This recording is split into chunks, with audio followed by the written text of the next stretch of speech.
Boom. 3, 2, 1.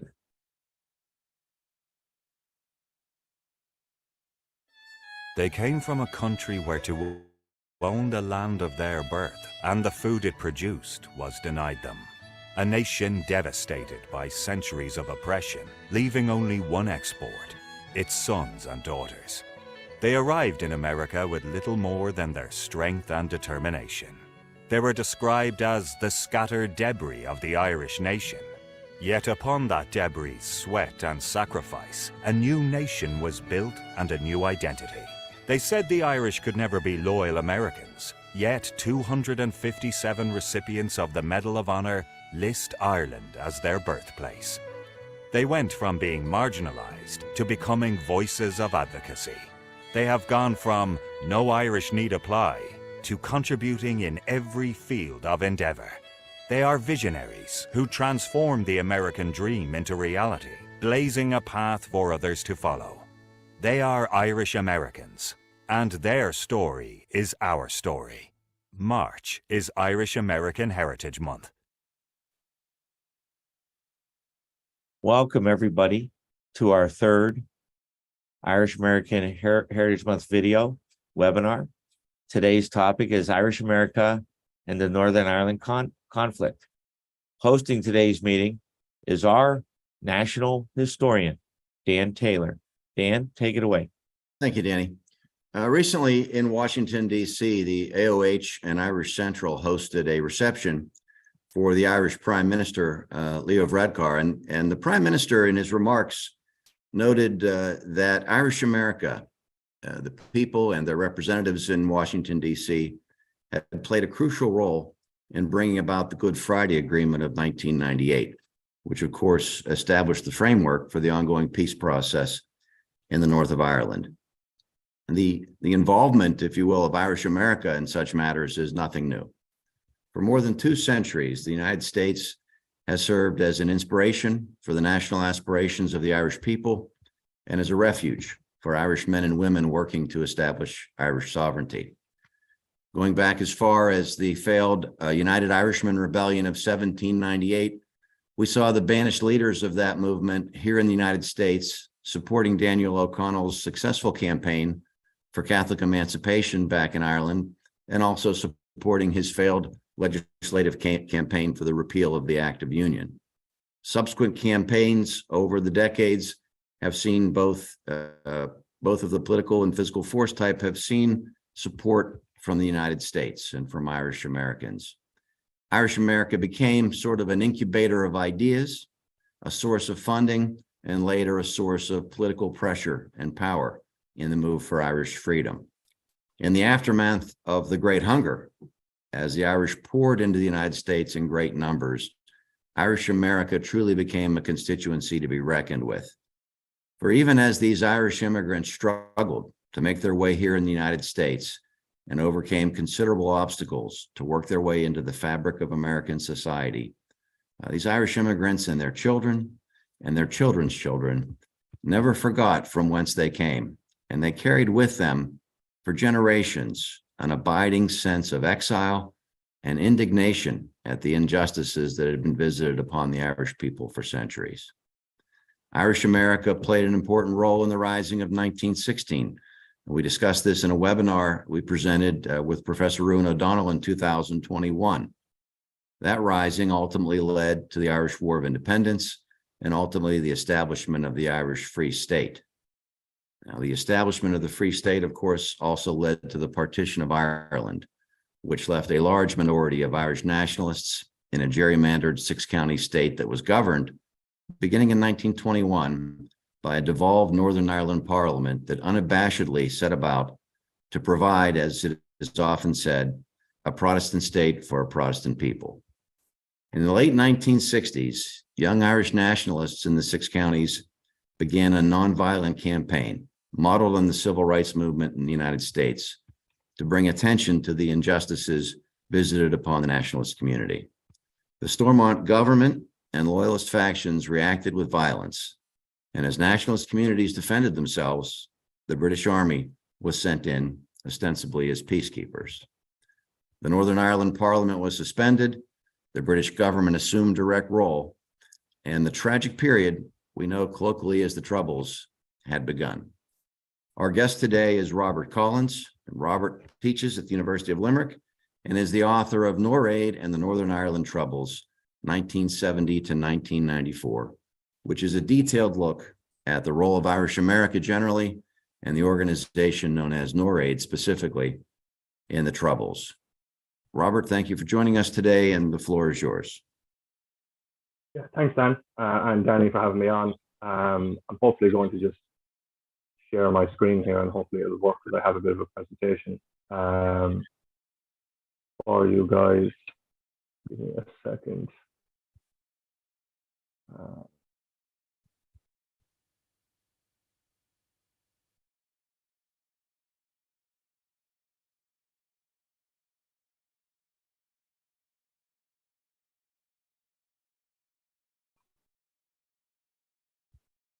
So everyone knows, Robert's coming to us from Limerick. And so as we were getting on today, we did have some internet issues, and he was able to correct them by switching devices. So we do have a few delays here, things we would have walked through earlier. We were unable to, but we're convinced that he should be fine getting this up and going. So Robert, back to you. Yeah, thank you. Yes.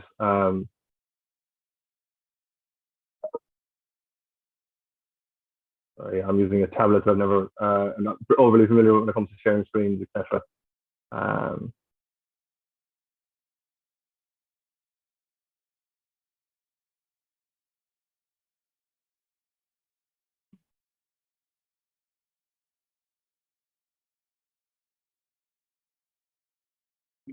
We see it now, Robert. Okay, perfect. There's a crew. There's a crew. Yeah. So yes. So starting off again with thank you to the Ancient Order of Hibernians and to Dan and Danny for letting me present a little bit about my research, I guess. Today, and a funny story, I guess, anecdotal story before I start talking about my research is this image was taken last April, so about 11 months ago, when I had my first opportunity to speak to the tour of Hibernians that came to Ireland in April of 2022. And about 3 weeks before this photo was taken, I fractured a bone in my ankle. And I had to give the presentation with a walking boot, which is actually why I'm slanted slightly in the picture. But of course, it was great to be able to meet to Sean, of course, Ruan, who has been hugely helpful to me throughout the entire process, and of course Martin, who I'm sure will feature at some stage in the webinar. So let me just talk a little bit about myself, and then I'll go on to talk a little bit about my research. Okay, so just a bit of background about myself, and I often get asked the question, why is somebody from Limerick in the west of Ireland suddenly interested in Irish America? And I will try, of course, over the next 15, 20 minutes, answer that question. So I became interested in the conflict in Northern Ireland in a class, and I think some people on this webinar will have had the same experience listening to Ruan give a lecture, is that I actually attended his class in my second year of university. He gave a class on the Troubles and was inspired. I didn't know a whole lot about it growing up. So I got really interested, and one event in particular really interested me, and that was Bloody Sunday in Derry in January 1972, when the British Parachute Regiment shot and killed 14 unarmed civilians in Derry City. And I did a project on that, and from that it became, I had a conversation with Ruan in a bar, which I know anybody who's ever met Ruan has possibly had a conversation with him in a bar. I became really interested in researching what had happened, and also the international reactions to Bloody Sunday. And that was the first time I'd heard of the important role of the Irish American community, and more specifically Irish Northern Aid, or Noraid.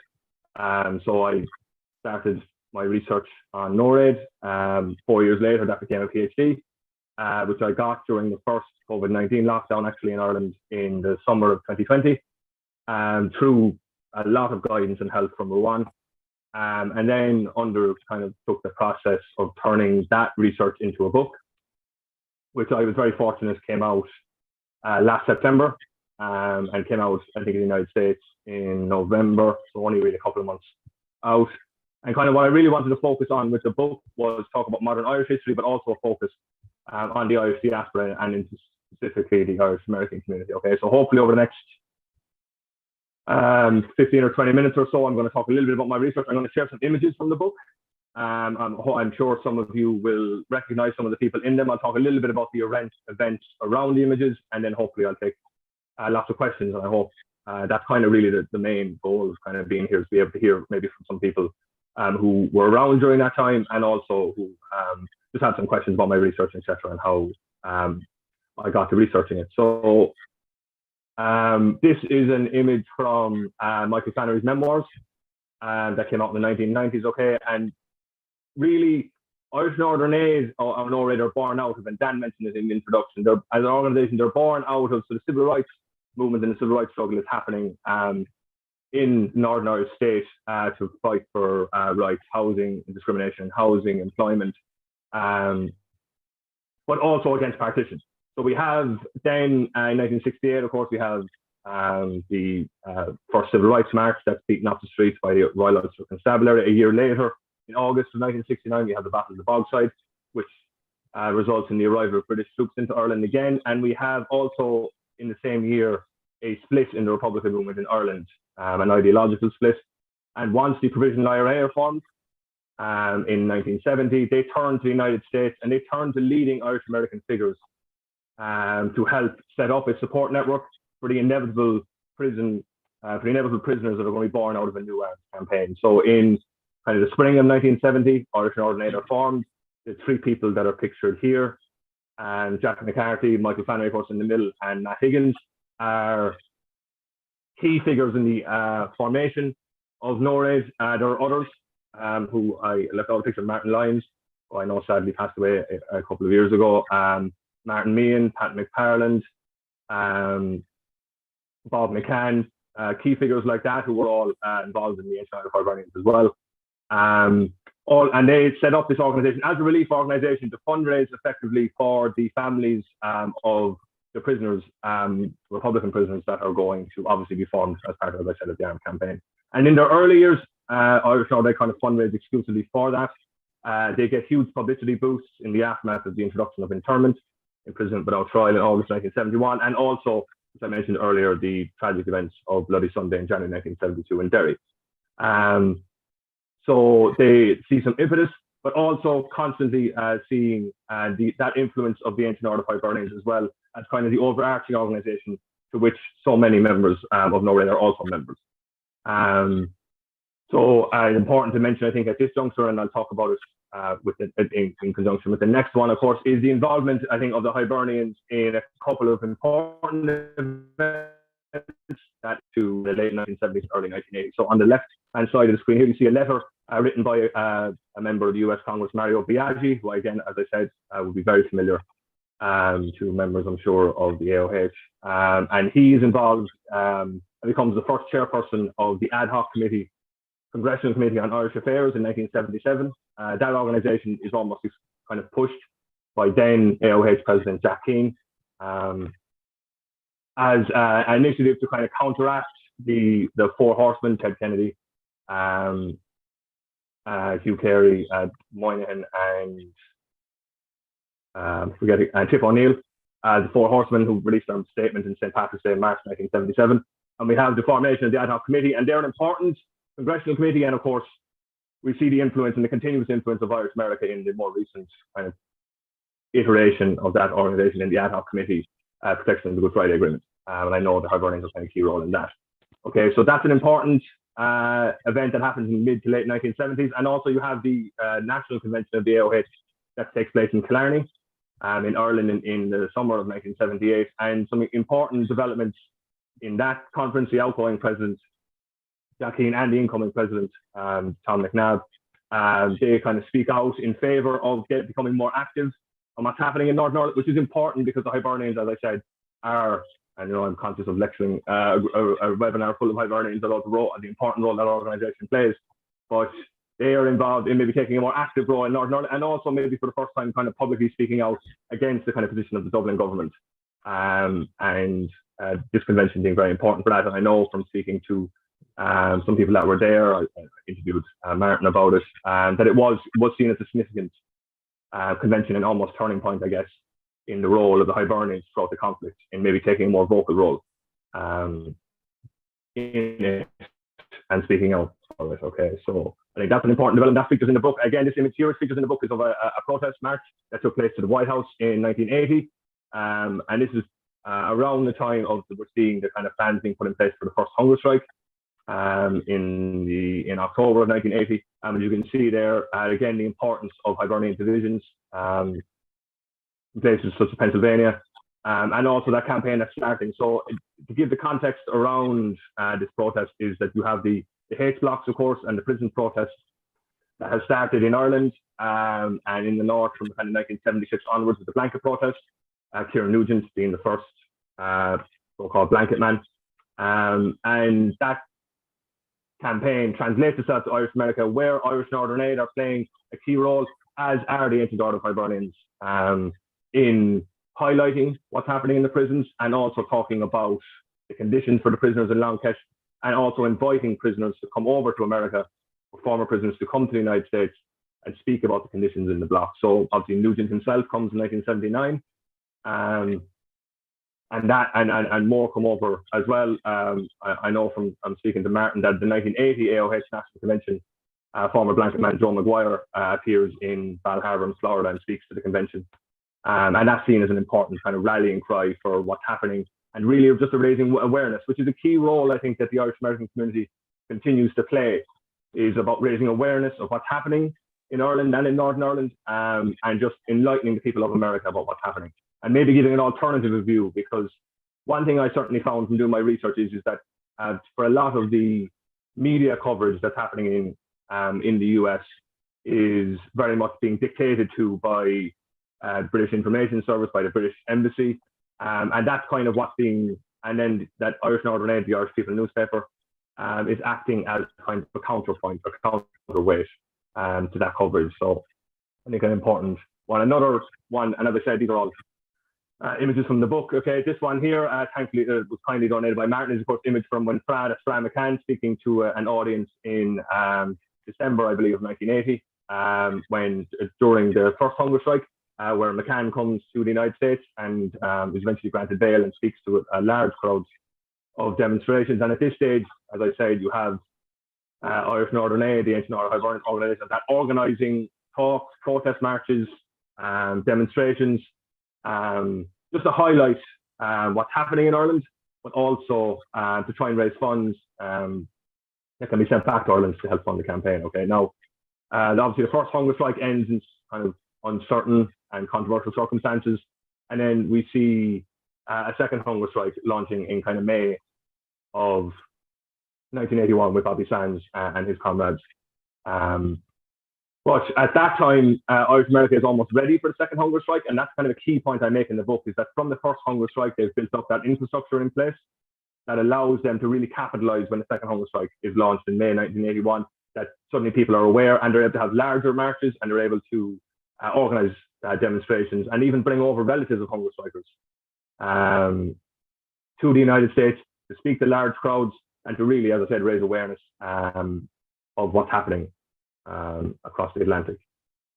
So just the next two images, again, from the book were, so for anybody who's really interested in this topic, and hopefully that's everybody that's on the joining the webinar, is that the Irish People Archive has been made available online through the Professor Bob White and Indiana, and you can access most editions of the Irish People newspaper really from its inception in 1972 until the 2000s, readily available online. And they were a huge help for me in my research, just to get a flavor of the type of language that was being used, and also the type of material that was being put out and across America during the conflict. Okay, so this first front page is a reaction to the death of Bobby Sands, of course, who dies on the 5th of May, 1981. And you can see that the kind of, and it's maybe difficult to see in this image, but you can see the size of the kind of cortege, and also just kind of how much this event is being covered in Irish America, and the Irish people playing a key role in that, in publicising the conflict as I said, and this is a good example. The next one I think is and it's possible that some people on this webinar will maybe remember that when Prince Charles, or now King Charles, came to New York in June of 1981 and was attending a performance of the Royal Ballet, I believe, at the Lincoln Center. And there was a huge protest march. 4 protesters snuck their way into the performance and shouted obscenities at the Prince before being removed.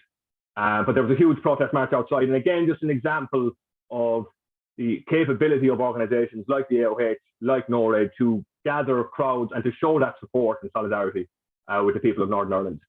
And this march was a really good example of that. I felt it does feature in the book. Tells a little bit more story, and also just an idea of how much money was raised for these types of protests.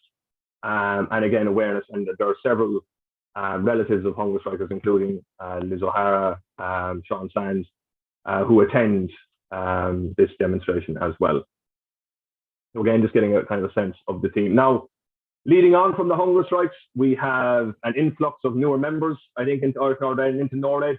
And these, so then the idea comes up, and I talked to Martin a lot about the idea between himself and Tom Hartley of Sinn Féin came up with the idea of bringing tours of interested Irish Americans to Northern Ireland during this time. The first one is in 1983. And the idea is that because there's a visa denial policy happening in Ireland, within the State Department, you have a situation where key figures like Gerry Adams, Martin McGuinness, Tom Hartley can't physically come to the United States and give talks or inform kind of the people of what's happening in Ireland. There's kind of a decision made jointly between Sinn Féin and INA to bring tours to Ireland. The first one, as I said, happened in August 1983, where they bring somewhere between 70 and 80 people to Ireland. They visit key kind of nationalist areas in the 6 counties, also visit Dublin. And it becomes almost a bit of an embarrassment for the British government because it's getting so much media coverage. I know that Martin tells a story of how he invited a junior minister to debate him. He accepted, thinking that the congregation or the delegation had left Ireland, and then when they realised that he hadn't, they withdrew the invitation. So there was a whole kind of embarrassment around that. And then probably the most well-known of these tours was in 1984, a year later, when Martin, who's pictured here on the stage, was banned from, or issued an exclusion order to enter the United Kingdom. And he arrived on the podium, obviously Gerry Adams to his right, and the RUC initiated a riot, a police riot, and it led tragically to the death of a 22-year-old young man, John Downs, who was shot in the chest with a plastic bullet. Now that became a huge event, not just because it was televised and there was pictures from it, but also because of the fact that the Hibernians and INA had been highlighting the issue of the use of plastic bullets. And I know that's a continuous issue now that the AOH and the FFAI committee work with the Relatives for Justice to get those bullets from the PSNI now. Because they've been raising that awareness, and I know the ad hoc committee, for example, held hearings in 1981 after the tragic death of 2 young girls, Carol Ann Kelly and Julie Livingston, who were killed by plastic bullets during the riots in the midst of the hunger strikes. That had been a huge issue in Irish America, and that had been continuously highlighted.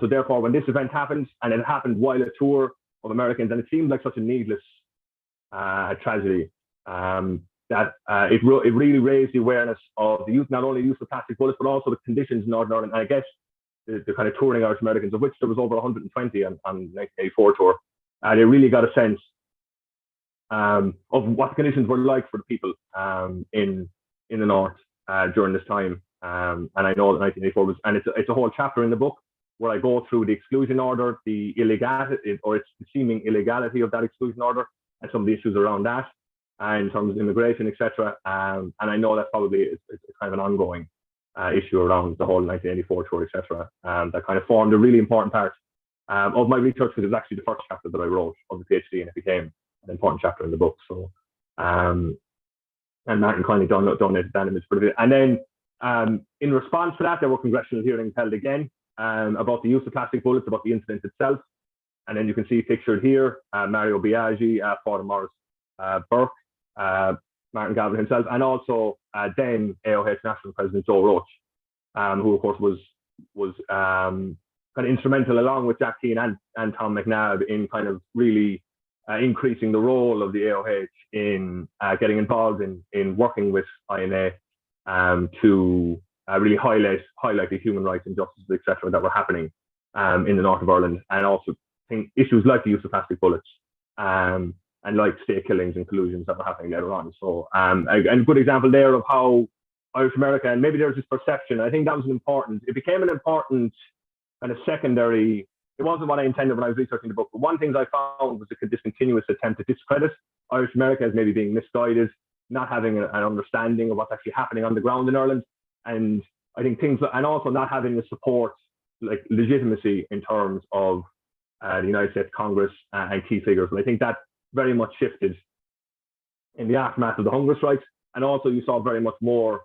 One of the themes I found throughout my research for the book was how ingrained in the Irish American community both the Hibernians and Irish Northern Aid were, and how much they were impacting key members of the US Congress with the ad hoc congressional committee and with other matters like this, like congressional hearings, etc. So just two more images before I kind of round it all off. Okay, so this was so one of the kind of flagship issues for Irish America in the second half, I would say, of the 1980s, and really leading into the 1980s and 1990s, was the McBride principles. And as I said, there's a whole chapter in the book on the McBride principles, and they're, for anybody that's not familiar with them, they were a set of affirmative action employment principles that were introduced by Harrison Golden, who was the New York city comptroller, and his aide Pat Doherty, in conjunction with the Hibernians, with Irish Northern Aid, the Irish National Caucus, were all involved in, and they were named after Sean McBride, and they were basically trying to introduce employment measures that would add equality for the Catholic or nationalist population in Northern Ireland, who had been discriminated against in practices of employment really since the formation, and Dan touched on his introduction, really since the formation of the Northern Irish State under the government of Ireland Act 1920, and especially after the Special Powers Act in 1922. So you had a situation, and I touched on in the book, where the British Embassy did a lot of lobbying against McBride principles, and there was almost a feeling like had they just allowed the principles to be introduced and then not really challenged them or bothered to implement them, it wouldn't have been an issue. But there was this huge campaign across states, across the US, in so many states, about trying to get the McBride principles passed into legislation, and then ultimately they became a kind of a huge flagship issue for Irish America. And it's just an image that I featured in the book, which was of the then New York City Mayor David Dinkins signing McBride legislation in the early 1990s during his term as New York City Mayor. And as I said, it became kind of a campaign that kind of swept across the United States, and over 20 states then implemented some form of McBride legislation during the campaign. And then just another one that I wanted to highlight before I finish up, because it's the last chapter in the book, is talking about the Irish American presidential forums. So obviously it's very topical at the moment, in the 25-year anniversary of the Good Friday Agreement, and lots of events are being held across the 6 counties and across Ireland, and I'm sure will be marked in the United States as well, of the signing of the Good Friday Agreement. But the genesis of it you would almost bring it back to the aftermath of 1981 hunger strikes, and the key role of one man, which was somebody who I was surprised had not really featured in the kind of historiography of this time, was New York State Assemblyman John Deary, of course, lifelong Hibernian. And I was very happy to see and glad to see that in the most recent AOH National Convention in Pittsburgh, that there was a resolution passed to recognize the role of John Deary in bringing about the forums, and ultimately bringing about the visa for Gerry Adams, and ultimately the ceasefire and the signing of the Good Friday Agreement. And so John Deary came up with the idea of holding presidential forums. Beginning in 1984, you'd held kind of state level kind of forums before, but he came up with the idea for the presidential forums, and started in 1984. And I believe Walter Mondale was the Democratic nominee in 84, and he appeared at the forum after he won the Democratic nomination, and he wore a peace ribbon, and had promised, and that was where we started to hear the kind of conversation around a peace envoy, or the idea of special envoy to Northern Ireland, which obviously later became George Mitchell. So in 84, it wasn't maybe as large an event as it became later on. Then 4 years later, in 88, you had both Michael Dukakis and Al Gore appearing at the presidential forum in 88. But obviously in both 84 and 88, the Republican candidate won the election. But then in 92, we saw it kind of really grow into a much larger forum. You saw both of the leading candidates for Democratic nomination in Bill Clinton and Jerry Brown both appearing. It was the first one to be televised, which I think was important. It's still available on C-SPAN for anyone who's interested in watching it. But it was an important moment, I think, in kind of the almost coming full circle for the Irish American community in terms of lobbying effort to have two presidential candidates and ultimately later on, person to become president, appearing to a room full of Irish American lobbyists. You have, of course, to Bill Clinton's right in this image, Jack Urban, a longtime Hibernian and National Board officer, moderating. You had Pat Farrelly, who was involved along with Neil O'Dowd in setting up the Irish Voice newspaper. Of course, Martin Galvin, as editor of the Irish People newspaper, which caused some controversy, as obviously the publicity director for Irish Northern Aid. But probably, and then to Martin's left, of course, was Ray O'Hanlon, editor of the Irish Echo. But Martin asked two poignant questions of both candidates on the night about a visa for Gerry Adams and also the Joe Doherty case, which was ongoing at the time. But everybody was really interested to hear what both Clinton and Brown had to say about the visa for Gerry Adams, and both committed, but particularly Clinton, committed to issuing a visa for Gerry Adams and any other elected representative should he become president. And of course, those remarks became very poignant when he was elected president, and the Irish American community, the Hibernians, Irish Northern Aid, etc., continued to pressure Clinton and his administration to grant that visa, which ultimately, a couple of years later, they did. And that was kind of seen as the real important moment that led to the ceasefire in 1994, and then ultimately to the peace with the Good Friday Agreement in 1998.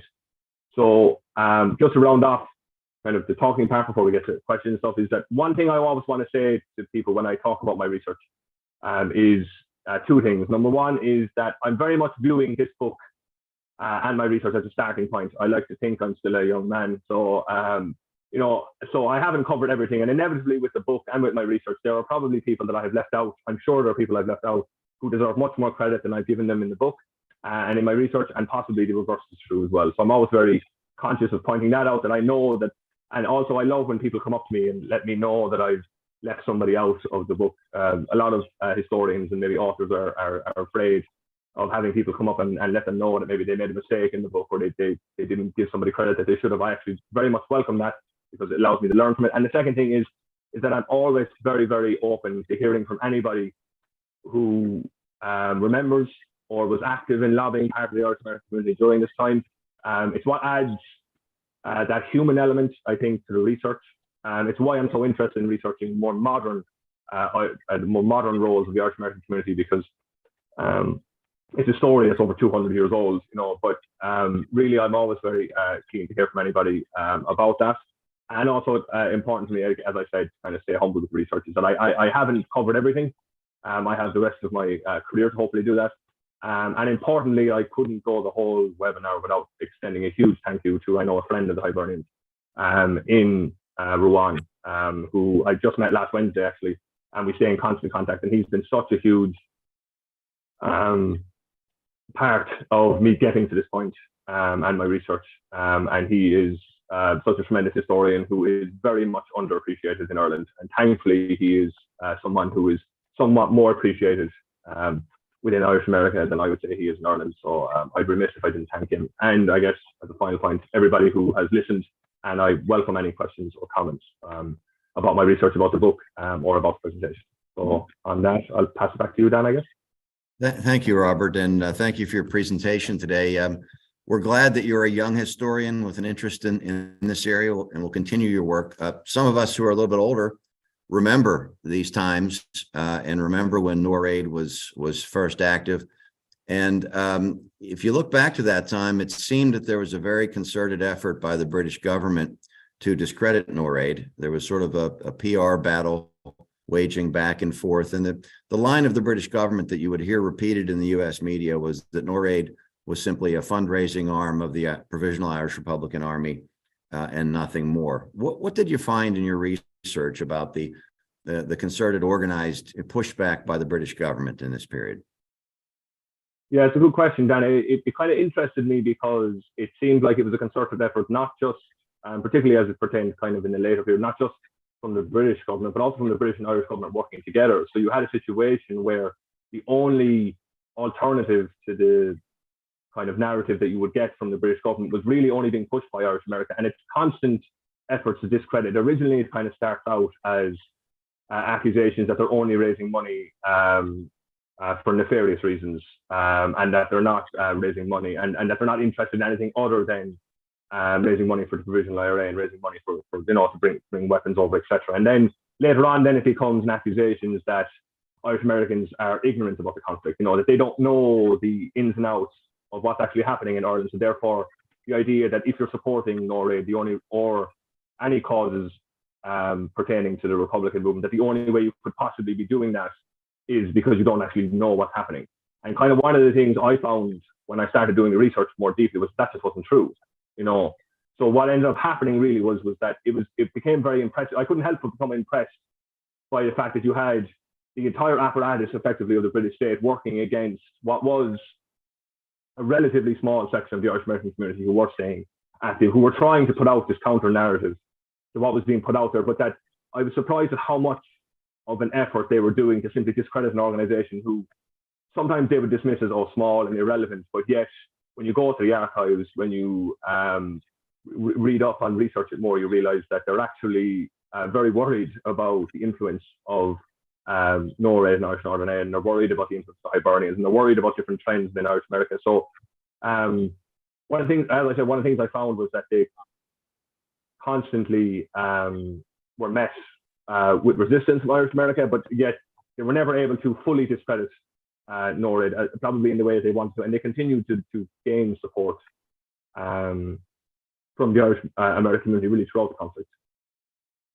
And speaking of the publicity battle, you've mentioned several times our own Martin Galvin. Martin is our Freedom for All Ireland chairman.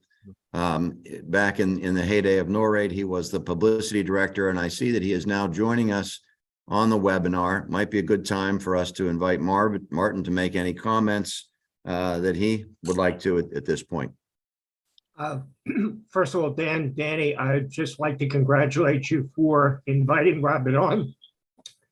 And I just want to congratulate him because this is an era and an era of achievement by Irish Americans, including the AOH, certainly, for which I think is underappreciated, undervalued, never reported.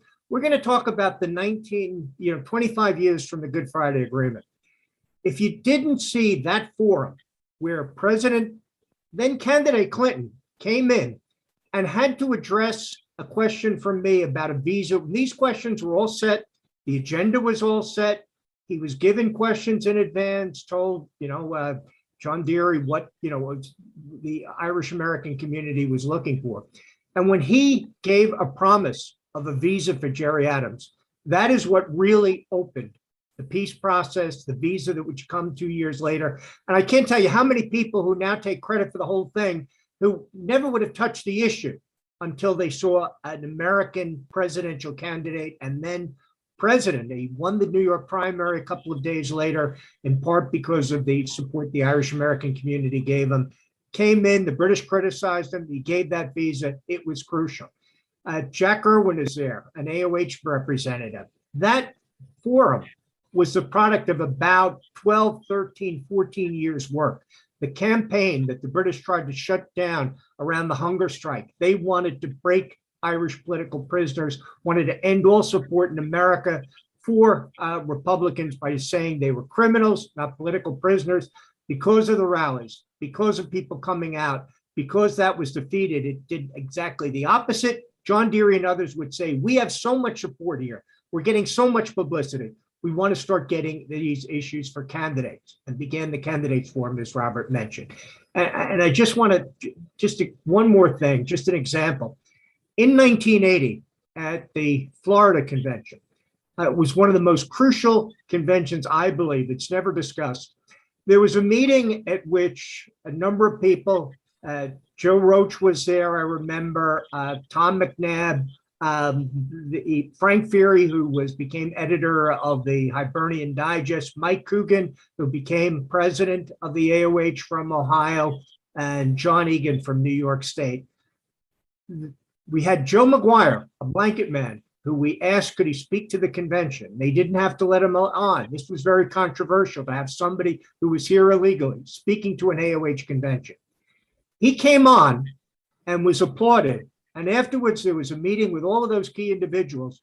And they said, if there is a hunger strike later this year, and there was going to be one beginning in October of 1980, the Hibernians will be at every demonstration that Irish Northern Aid calls, which to me was tremendous because no one knew how often people would come out, what the impact would be, how we could possibly defeat the British government with all the publicity advantages that they had. That convention is just an example of one of the crucial things, the example of the Ancient Order of Hibernians, how crucial it was, how it helped make history to the lead up to that presidential forum where the president would pledge a visa for Jerry Adams and give so many others who weren't there that day the courage to come forward, to join on it, to take credit later on for a peace process that we now have that never would have happened without the Irish American community, without the Ancient Order of Hibernians, without all the groups, Irish Northern Aid, everybody involved. Now, those are just a couple of the things that Robert has mentioned. The tour, for example, was attacked by the British in 1984. Quite a number. I think Joe Roach's wife was one of the people on the tour, as well as many Hibernians. And that showed, the TV coverage of that event, showed Americans that what Irish Americans had said about British rule, how it attacked people in the north of Ireland, that was true. All of the fictions that the British told were false, and they saw it in their own eyes for the first time on those TV cameras. All of those things are just examples of how important the AOH, the Irish American community, has been. How, if you're going to talk about events like the Good Friday Agreement or history-making events of that period, if you didn't have the Irish American community coming forward, giving money to the political prisoners, standing up and speaking for Irish Republicans like Jerry Adams, like Martin McGuinness, when no one else would, when they were persona non grata, when they were victimized, when they were, as you said, attacked, tainted, tried to play it as ignorant or bombed or whatever you want. The Irish American community, the AOH, Irish Northern Aid, the other organizations stood up to that. And that's why we can celebrate peace. And that's why hopefully one day we'll be able to celebrate freedom for all Ireland through the Good Friday Agreement. And everybody was a part of that. And I know there's a lot of people watching who are still members, should be proud. And those who are members of the AOH should be proud of the contribution made. And I thank Robert for highlighting that and you for putting it on. Thank you very much, Martin. And I wonder, Danny, do we have any questions coming in from viewers at this time?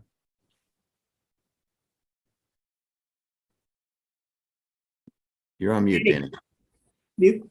You're on mute. Danny, you're on mute. I finally got to say that that. to him. He always tells me I'm on mute. Now I got back. Hey. I learned how to do that from Martin. Yeah. If anyone has a question, please raise your hand electronically.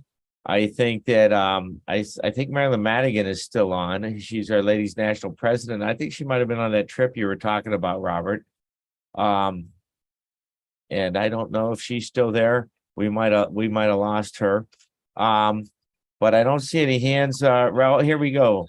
Eamon Daly from the North Ireland, from the Killy. Eamon, go ahead. Hello, Robert. I want to thank you for your book. I enjoyed your interesting things. I wanted to know, I didn't read your book, so I don't know the answer to this. So if you mentioned the Omagh bombing in your book.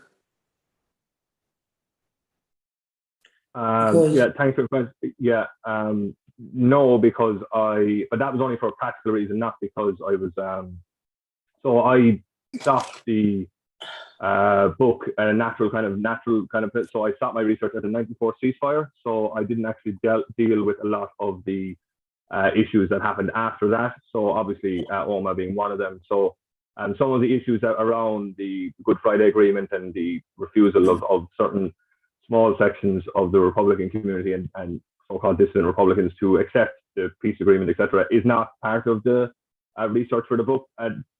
For practical reasons, just because I had to cut it off naturally somewhere, and also because it can be quite difficult to deal with history that's so recent in terms of... Okay, well, that wasn't that reason. It's it's over 20 years ago.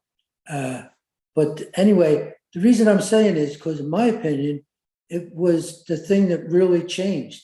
I'm living outside of Rome now for the last 20 years. And I remember that day very well. I was in America at the time. But it's the one thing, although the bomb was set by the IRA, I think the two major things for up here was the shootings in Derry by the soldiers and the Omagh bombing. The Omagh bombing, was the worst tragedy in all of Northern Ireland's history. 29 people killed and 2 unborn babies, women, children, from both sides of the community. So, and it was the straw that basically broke the camel's back. And there hasn't been any other serious things since then. People were just fed up with it. So I just wanted to mention that, and I thought that should be mentioned in your book because it's one of the most important things, in my opinion, about the troubles here in Northern Ireland. Thank you, Eamon, and we look forward to seeing you next week. And I see Marilyn Madigan is on. Marilyn, I wasn't sure if you were on that trip with Martin, or with Robert, but I know you were just over there recently. Do you have anything to share here? Any questions for Robert? Yes, I was on that trip, and it was very enlightening to hear him speak about his upcoming book at that time. I remember some of these earlier days, as Martin was describing. I remember picketing outside the English consulate here in Cleveland to try to get our message across. I'm proud of all the members of the Ladies Ancient Order of Hibernians, in particular, Kathleen Savage, who has been an advocate for peace and social justice issues in the north of Ireland for many, many years. The women will be coming over on April 11th, and we're hoping to meet some of the groups and recognizing Good Friday Agreement and the role that women played in that. We are working with Relatives for Justice and highlighting the women on both sides of the Atlantic, the on-the-ground advocates, as well as the more famous individuals. And I cannot thank you enough for recording in your book all what Irish America has done. So thank you very much. Thank you, Marilyn. If I could just jump in there, Danny, I was glad that Marilyn mentioned Kathleen, because I had the privilege of, I know she came on, I had the privilege of interviewing Kathleen for a paper that I wrote about the tours, because I know that she came on some of the tours, and a really interesting anecdotal story I must tell Kathleen next time I see her, is that I've actually subsequently brought students on tours of Derry and Belfast, and a couple of the people I've met there actually remember Kathleen from her involvement in the letter writing campaign. I know she's involved in things with Mike Duffy in writing letters to prisoners in the hate blocks, etc., for a number of years, and also did some visits to some prisoners in the jail. So yeah, Kathleen was great, but it's such an interesting that some people actually still remember her, and I know that she was. I heard secondhand that she was almost a quasi-celebrity on your trip last April, that when you got to Belfast and Derry, that lots of people recognised her. So I think it shows a little bit about what that support, and that team came up, and I know Martin remember from the Belfast launch of the book, that team came up in Belfast, how much they appreciated in the 6 counties, that support from America when they came over and stayed during the tours with a family, and the idea that people in a country as large as the United States actually cared about what was happening in the 6 counties, I know meant an awful lot to them, and I think people like Kathleen probably epitomized that. Robert, the first tour that I was on that Kathleen was with us, we really didn't know Kathleen like we do today. Kathy's just fabulous, and everywhere we went, Sean Pender and myself and a couple of the other folks, everywhere we went, we walked in, it was like when Norm walked in on Cheers, everybody in the place would say Kathleen. So she is very well known over there and made several trips over to visit the prisoners, but tremendous supporter of all the work we do in the North Ireland. Dan? Robert, having studied that period from 1970 to 1994, as you have in the course of preparing your book, I wonder if you have any insights or personal opinions. What do you think might be the role of Irish America going forward with the peace process? Yeah, it's a good question, Dan. Yeah, I think in a lot of ways it's, and I've talked to Martin about it, in a lot of ways, a lot of the same ideas and kind of tactics and stuff are still being used today. So I think there was an element probably during the conflict of feeling it out in terms of the role which Irish America has. I think it's very well established now. So I feel like the two key issues naturally facing Ireland at the moment, I guess, are the protection, obviously, the Good Friday Agreement and issues over, the issue over Brexit and the border, and then also the issue over the amnesty bill and legacy justice and things like that. That are the two kind of linchpins of the Irish American campaign, I think. But it's been pretty obvious in recent months with some of the meetings that you guys are holding with key stakeholders that it still has a huge role to play, and that it still has a sway and influence over not just the Irish government, but the British government as well, who are still cognizant of their image in America. So it's interesting, I guess, in a way that so many, maybe, and Martin could speak better for this, that a lot of the same tactics are being used today that were used then. And I think that it's kind of almost a full circle moment for the AOH and for, as there are some former members of Noraid and stuff who would have been, dismissed almost during the conflict, but now I've been seen maybe for their value. So I do think, I think there's a huge, well, of course I would think that, but my research, but I think there's a huge role to play for Irish America. And I don't think you have to take my word for it. I think that's been seen in recent months with so many of the impactful, like the creation of the ad hoc committee, protection of the Good Friday Agreement, and other issues like that demonstrate that there is a role to play for in Irish America and influencing what happens to Ireland going forward. All right, I do want to let our viewers know that the book Noraid and the Northern Ireland Troubles, 1970 to 1994, available on Amazon. Where else can people get the book, Robert? Is it? Yeah, I would say probably the best place to still order it is on the publisher's website itself, fourcourtspress.ie, just simply because you won't. They have a US distributor, so you won't pay a huge amount of money in postage and packaging, which sometimes you can in other places. And at the moment, they're doing a deal where it's still a little bit more expensive than I would like. Not that I have any say on it. It's still around $50 for the book, but you won't pay too much in postage and packaging. Sometimes on websites like Amazon, they could end up charging you $20 to get, and it will be distributed anywhere in the United States within 3 days, working days, is what I've been told by the publisher. So buying direct from the publisher is always a good idea when it comes to books like this anyway, because it cuts out it helps local businesses, things like that. So because they're an Irish publisher, so I would recommend anybody who's still interested. And my email address as well. If anybody wants to reach out, I'm always very keen to hear from people who went on the tours, who were part of the Irish American community then and now, because I feel like, and I saw a comment in from John from the audience about a more in-depth version, and that's absolutely the goal.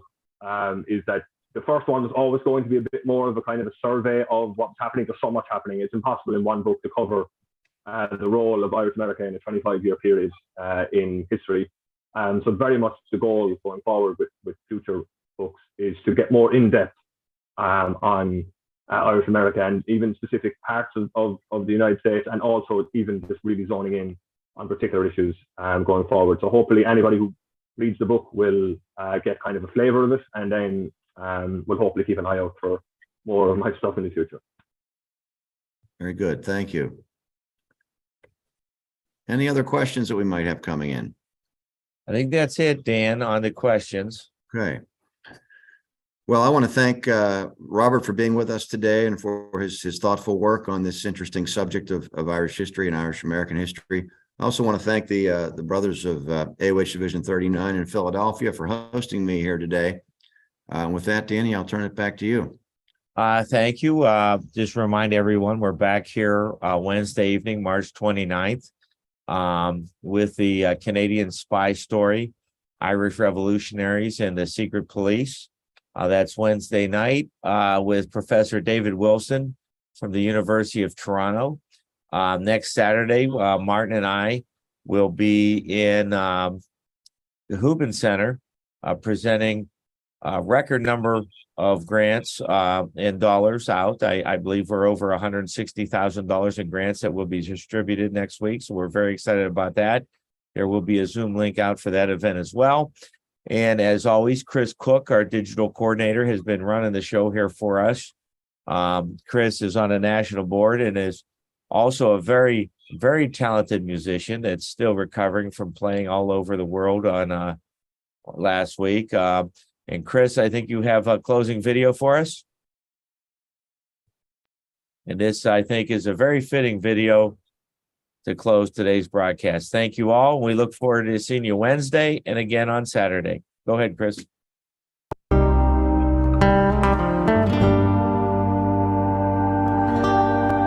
Was down the glen one Easter morn to a city fair rode I.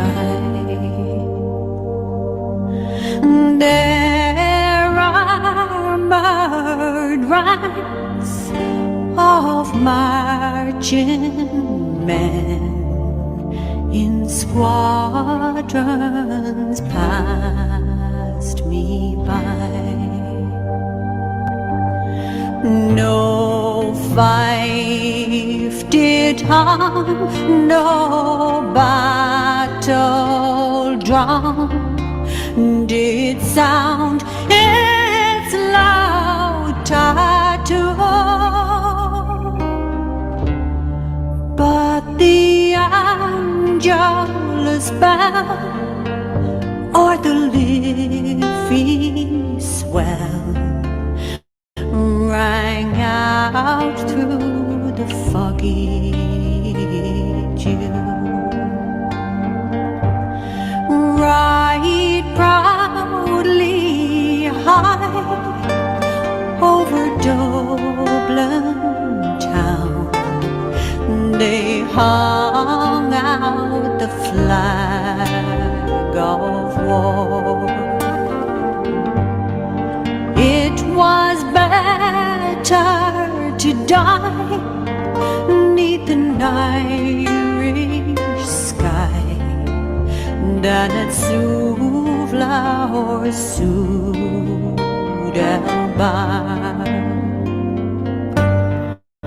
And from the plains of royal Meath, strong men they came hurrying through,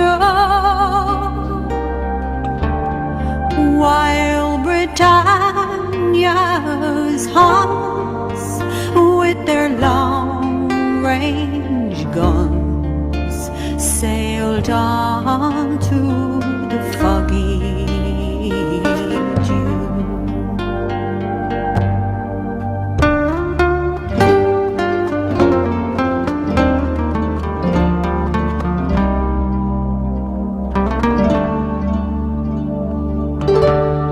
'Twas Britannia bade our wild geese go, that small nations might be free,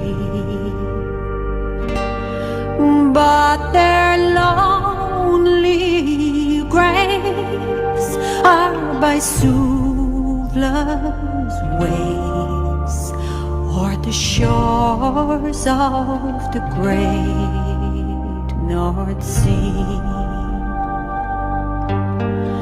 Oh, had they died by Pierce's side or fought with Cabra, their names we will keep where the Fenians sleep, 'neath the shroud of the foggy dew. Oh, had they died by Pierce's side or fought with Cabra, their names we will keep where the Fenians sleep, 'neath the shroud of the foggy